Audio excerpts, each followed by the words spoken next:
Minister Fahd bin Abdulrahman Al-Jalajil, Deputy Prime Minister Dr. Khalid Abdel Ghaffar, my quadripartite colleagues, Excellencies, Honorable Ministers, distinguished guests, dear colleagues and friends. Assalamu alaikum wa rahmatullahi wa barakatuh. I thank the Kingdom of Saudi Arabia for its leadership on AMR and for hosting this important ministerial conference, which builds on the outcome of the high-level meeting at this year's UN General Assembly. Just 2 days ago, I was in Baku for COP29, where I said on several occasions that the health impacts of climate change are not a theoretical risk for the future. They are right here and right now. The same is true of antimicrobial resistance. AMR doesn't just threaten to make medicines on which we depend less effective. It's happening now. We're not just talking about the risk of people dying from antibiotic-resistant infections. They're dying now. 1.3 million people every year. AMR is equally as urgent as climate action.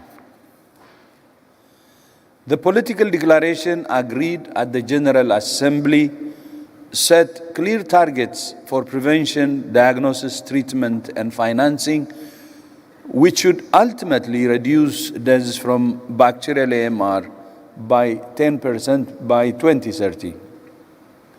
Even where specific targets were not set, such as reducing antimicrobial use in agri-food and animal health sector, the declaration provides a solid framework for action to pursue a meaningful reduction in antimicrobial use across all sectors. Our task now is to translate the declaration into concrete action in countries, meaning from declaration into implementation. This meeting focuses on key issues including governance, surveillance and stewardship, access and affordability, and capacity building. Let me highlight 3 priorities for implementing the political declaration, particularly in low and middle-income countries. First, we must increase sustainable financing from both domestic and international sources. I urge member states and development partners to join the AMR Multi-Partner Trust Fund as called for in the declaration. Financial resources are needed to achieve the target of 60% of countries with funded national action plans. The modest target in the political declaration of $100 million is a good start. And I invite our development partners to fulfill this commitment in coming months. This is the foundation of national AMR response that can catalyze more domestic financing. Second, we must increase equitable access to quality antimicrobials while ensuring appropriate use.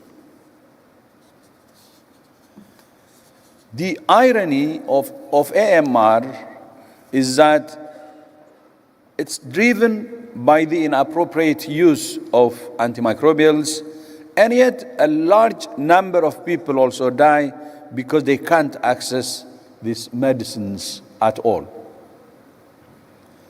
Addressing AMR, therefore, means increasing access for those who need them, while preventing the overuse and misuse that drives antimicrobial resistance. And third, we must increase research, development, and innovation to address the dry antimicrobial pipeline.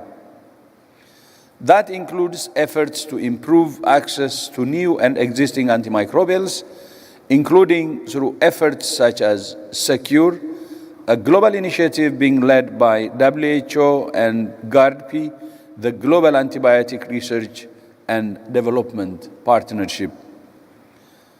My thanks again to the Kingdom of Saudi Arabia for its leadership and hospitality this week and for its proposal for an AMR learning hub and a logistics hub to strengthen implementation in low and middle-income countries.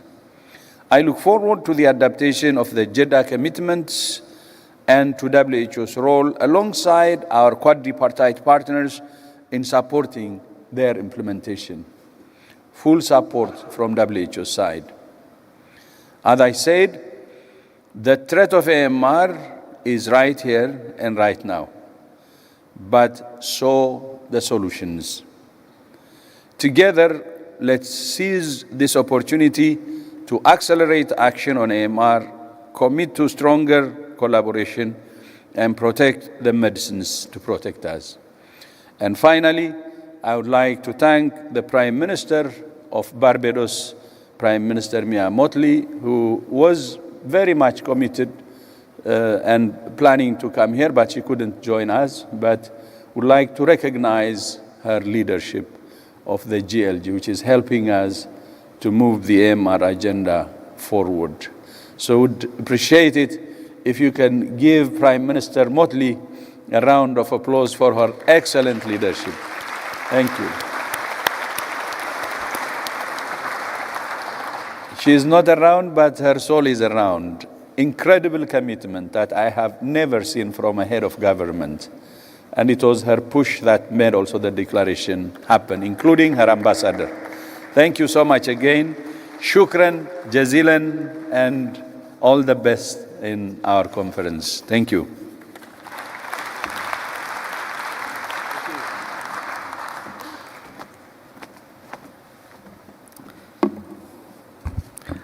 عفواً.